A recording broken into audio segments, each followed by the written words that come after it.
In the heart of the beautiful city of Lagos, there lived a very beautiful teenage girl named Ozioma. Ozioma was from a wealthy family, so most times she gets clueless about the world around her. She was a dreamer, always lost in her books and fantasies, believing in the fairy tales and happy endings. In the urban slum of Lagos, there lived a young man named Ola. He was more grounded and devoted. He grew up in a very poor neighborhood with his ailing mother and his younger sister.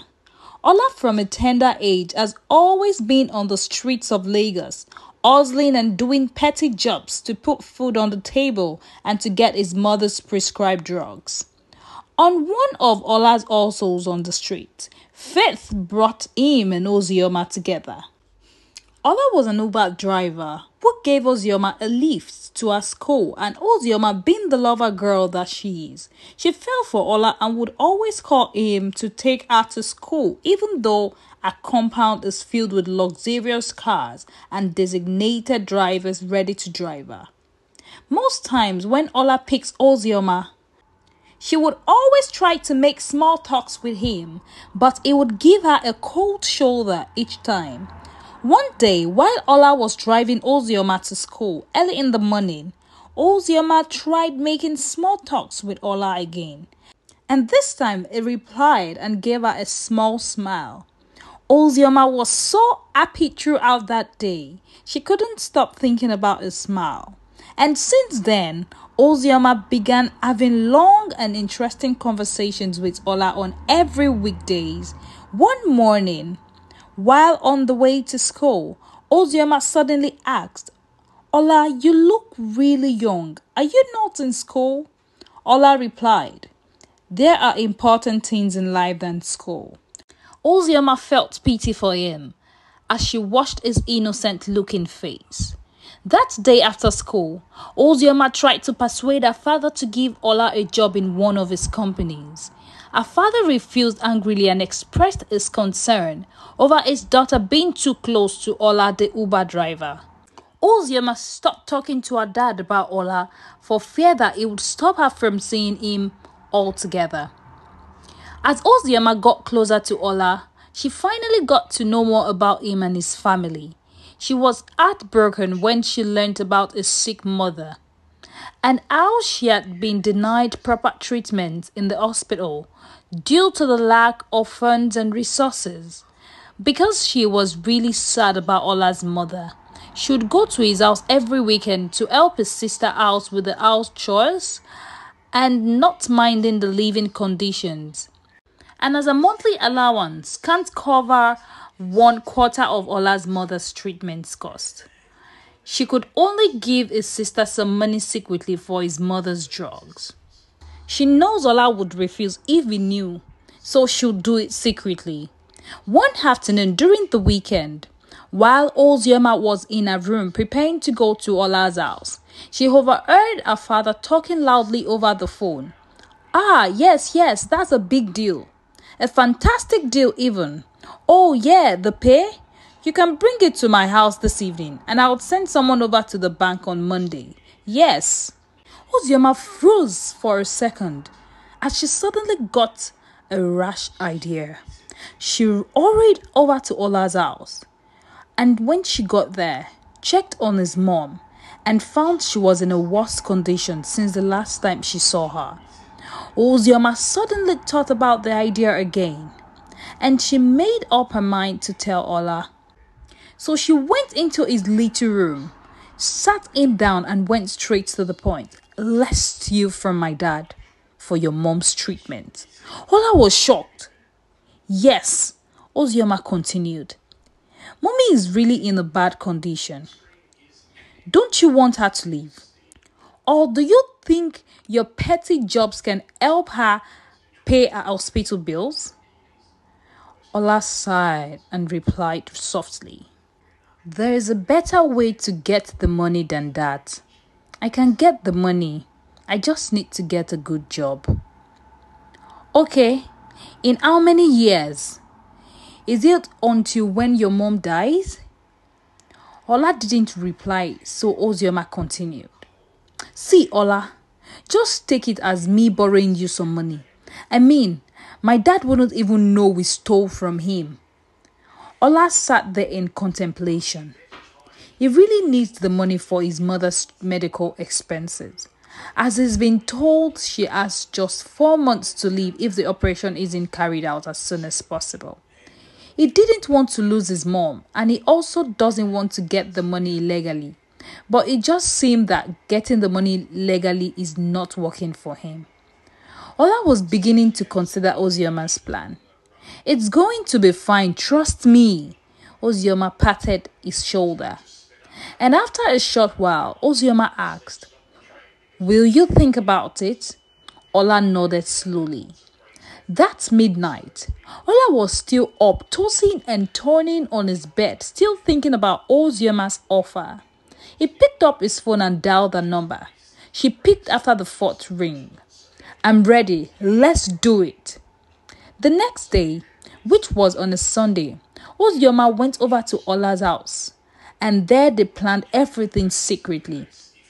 They planned that Ola would hang around the back of Ozioma's house and leave the rest to Ozioma. Ozioma would steal the money, put it into a different bag and pass it to Ola, waiting at the other side of the fence. That morning, which was a Sunday, Ozioma and Ola both went over the plan again and again until they finally agreed to carry out the operation in the evening. Ola felt uneasy throughout the afternoon as he tried not to have thoughts about how bad everything could go. That evening, just as planned, Ola waited around the back of the house while Ozioma went into her father's room and stuffed the big bag into her hands with the money from inside the suitcase. She made sure she cleaned everything out before going to give Ola outside the house. Although it went very fast, they were also very clumsy. That same evening, when Ozioma went to Ola's house, Ola greeted her with a tight hug and a small peck on the lips. Ozioma was extremely happy. She couldn't stop laughing at every little thing around her. She even helped them pack their bags for the trip overseas for Ola's mother's treatment. Ola couldn't stop thinking Ozioma and talking about how it would repay her in the future. 3 days later, Ozioma woke up to the sound of sirens and her father talking angrily at the top of his lungs. She went out to the living room in fear and saw 2 police officers standing by the door taking notes. Ozioma's heart dropped when she saw the police officers. Some other men who looked like her dad's business partners were seated too, with angry expressions. While her dad sat down on one of the expensive-looking sofas with his fingers massaging his temple, he looked stressed and confused. Dad, what's wrong? She asked, trying to make her voice as meek as possible. Nothing.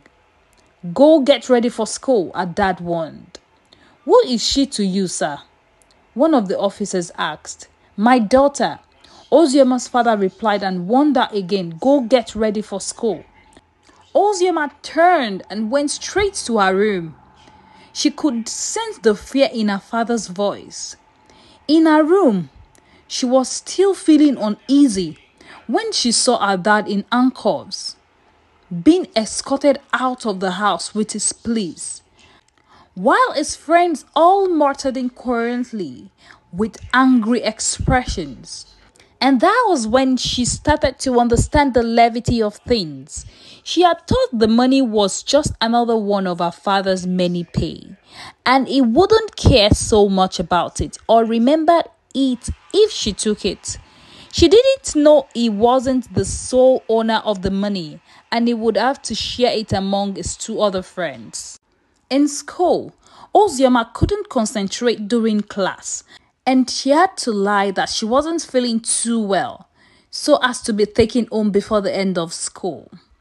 She was praying her dad would have found a solution and would be at home right now, probably laughing and gisting with her mom, just like the old times, but her hopes were dashed as she got home. No one was at home when she got home, not even her mom. She went straight to her room, still hoping for the best. Later that night, Ozioma laid on her bed, wide awake, waiting for good news. She had called her mom plenty times, but to no avail. Whenever she called and her mom didn't pick up, her fear would double. In the midnight, Ozioma was still awake when she heard the gates opening and a car entering the building. She jumped up and looked through her room, where she saw her mother's car. She ran downstairs to the living room door, awaiting her mother for answers while praying for positive answers. Just a little hint that her dad will be okay. But Ozioma's hopes were dashed yet again. Her dad was going to be sued to court for theft and breach of contract. Her whole world turned in front of her before everything blacked out. She had fainted. 2 days later, Ozioma woke up in the hospital, and that was when she learned that her father was sentenced to 7 years in jail. 7 years! She exclaimed when her mother told her, "It's not supposed to be this way. Daddy can pay them back. I thought those were his friends." "No, Ozioma. There are no friends in business. And for some reason, one of them was hell-bent on sending your father to jail, and even extended the jail term from 1 year to 7 years, even after I tried to talk to him and beg him." As her mother explained, Ozioma saw how stressed her mother looked, and she immediately felt really guilty. She couldn't stop the tears from rolling down. She cried like a baby, pulling at her hair and the hospital bed sheets. Few days later, Ozioma started to worry about Ola. He had not called or texted like he promised to when he gets there with his mom and sister. Days passed, weeks passed, and even months passed, and Ozioma still didn't get a call from Ola. She was worried sick. Did something happen? She asked herself. But there's no news of a plane crash. Maybe it's just finding it hard to settle down. It will call when the time is right, she reassured herself. 5 years later, Ozioma was working in a supermarket, arranging and cleaning products on the shelf. From the corner of her eyes, she thought she saw someone really familiar. She secretly walked closer to the person to get a closer look. Her heart stopped when she saw who it was. "Hola!" she blurted out with wide eyes and every breath. Was she dreaming? She just saw Ola for the first time in 5 years, and he was carrying a cute little girl who bore a striking resemblance to him in his arms. Ola turned to look at the person who just called his name. He stopped in his track as he saw Ozioma. Ozioma sat down inside Ola's black Maybach, staring at Ola in his expensive-looking suit. She had a lot of questions to ask. "Ozioma, how have you been? What happened with your trip? How is your mother? Why didn't you call me like you promised to? Do you know my father got arrested for that money we took? And who is this child you're holding?" "Your dad got arrested?" Ola asked in shock. "Yes, he did." Ozioma's voice sounded broken. "I'm so sorry," Ola said as he tried to console her. "How is your mom?" Ozioma asked again. "She's doing okay. She prays for you every day." "Whose child is this?" Ozioma asked. "Oh, this is my child," Ola replied nonchalantly as he caressed the little girl's face lovingly. Ozioma lost her voice for a while as her throat went dry. She cleared her throat as she tried to fight back the tears coming. "You're married?" she asked him as she stared at him with teary eyes. "Yes, I'm married." Ozioma landed a painful slap on Ola's face immediately he said those words. "How dare you? How dare you, Ola? After everything I've done for you. My family lost everything just because I helped you. After my dad got arrested, so people came to the house to collect everything my dad owned from us. My mom and I were homeless for weeks. We found it hard to eat until I found a job here at the supermarket, and now this is how you repay me? What are you talking about? You helped me out of your free will. Nothing was between us. You were 17 and I was 21. It just wasn't possible." Ozioma's voice broke. "But you kissed me." "Look, that was just a spur of the moment. I was too happy and grateful. I didn't know how else to show my gratitude." Again, Ola replied nonchalantly. There was a long silence as Ozioma cried silently, hearing those words coming out of Ola's mouth. "See, I know you helped me and I'm grateful. I really am. So I will help you. I'll give you 5 million naira and my card to say thank you." Ozioma scoffed as she stared into Ola's eyes. "I'll make sure you pay for this. I'll collect everything you have. I made you and I will break you. Mark my words." As she said those words, she stormed out of his car and slammed the door hard. Ozioma walked off and didn't look back. In the outskirts of Lagos City, in an undeveloped area, a group of notorious gangs were tied to the ground in front of a middle-aged man, popularly known as Mr. Malum. Mr. Malum was caressing a small gold ornament. "I'm asking you for the last time, who sold this gold to you?" Mr. Malum asked with anger. "We bought it from a young man here in Lagos a long time ago." Mr. Malum stared at the gold ornament to make sure it was his gold, which was stolen from him 5 years ago. After making sure it was his, he ordered those gang, "Take me to him." "But sir, we don't know who he is or how to find him. We only bought the gold from him and it's been so long." After hearing those words, Mr. Malum made a deal with the notorious gang. He said he would release them and spare their lives if they find and bring the young man to him. The gangsters immediately agreed to do anything they can to find the young man. So they set out and got to work immediately they were released. They searched every corner in the city of Lagos, using connections, ideas, and descriptions. One day, while Ozioma was working at the supermarket, one of her colleagues came up to gossip with her. "Things are happening, oh, Ozioma." Ozioma playfully asked what was wrong. And like as if her colleague was waiting for her to ask, she immediately started to blabber about how some people are looking for Ola and how he's in big trouble for allegedly selling a stolen item. The colleague didn't mention Ola's name, but with the way she described the man and the whole situation, Ozioma instantly knew that it was Ola. But as she wasn't too sure, she began asking further questions about the situation. And with that, she was so sure it was really Ola. Later that day, Ozioma, on her way home from work, when she passed by some gang, talking about Ola and how he hides so well that they've not been able to get hold of him after searching almost the whole of Lagos. In that moment, Ozioma had two choices.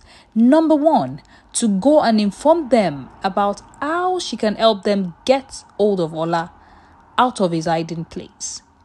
And she would finally be able to get her revenge And number 2, she should ignore so as not to dwell into something dangerous, and she would just forgive him and let bygone be bygone. Ozioma started to contemplate those 2 options in her head. And that was when she remembered that on that day she met Ola, he had pushed his number into her hands, and on impulse, Ozioma turned and walked towards the gangsters. "I can help you get the man you're looking for," she said when she got there. The gangsters all laughed hard as they shoved her to this side. But Ozioma insisted and stood her ground. She asked to see their boss before she could help them. After a while, the gangsters agreed and took her to Mr. Malum. In Mr. Malum's house, Ozioma proposed a deal to him before giving him Ola's card. The deal was for Ola to be forced to sign this old property in her name and to also clear her name in whatever Ola's story is. Mr. Malum agreed instantly and collected the card from Ozioma. They finally found Ola, and before they took him into the secret room of torture, Ozioma walked up to him and looked straight into his eyes. "You see?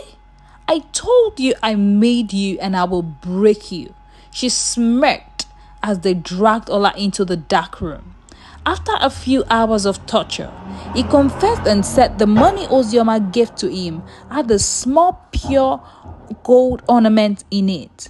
Ozioma had packed the gold together with the money into the bag she gave him, and he sold it and traveled without informing her. Ozioma was shocked rather than heartbroken as she looked at Ola in hatred. It was like all the love she has for him had turned into hatred, and now hated him as much as she loved him. As she stared at Ola, she suddenly realized that it was Mr. Malum who saw to it that her dad got sentenced to 7 years in jail because the gold ornament belonged to Mr. Malum, and he had told her it was Ozioma's father who stole the gold. "My dad is innocent!" Ozioma cried out as she stared at Mr. Malum. Down with the feeling of guilt, Mr. Malum did everything in his power to get Ozioma's father out of jail. Ozioma and her mother went to pick up her dad in Ola's Maybach, which was now wheeled to Ozioma.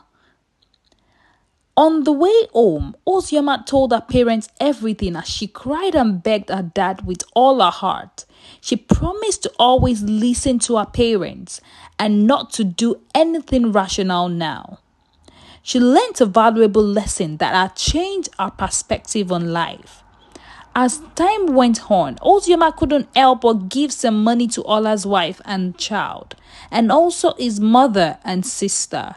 Ola offended her, not his family. And as for Ola, after being tortured by Mr. Malum's men, he was charged to court, where he was sentenced to life imprisonment. The end.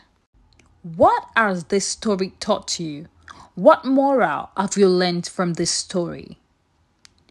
Do not forget to also comment your favorite part of the story. And don't forget to like, subscribe, and share to your friends for more interesting stories. Thanks for watching.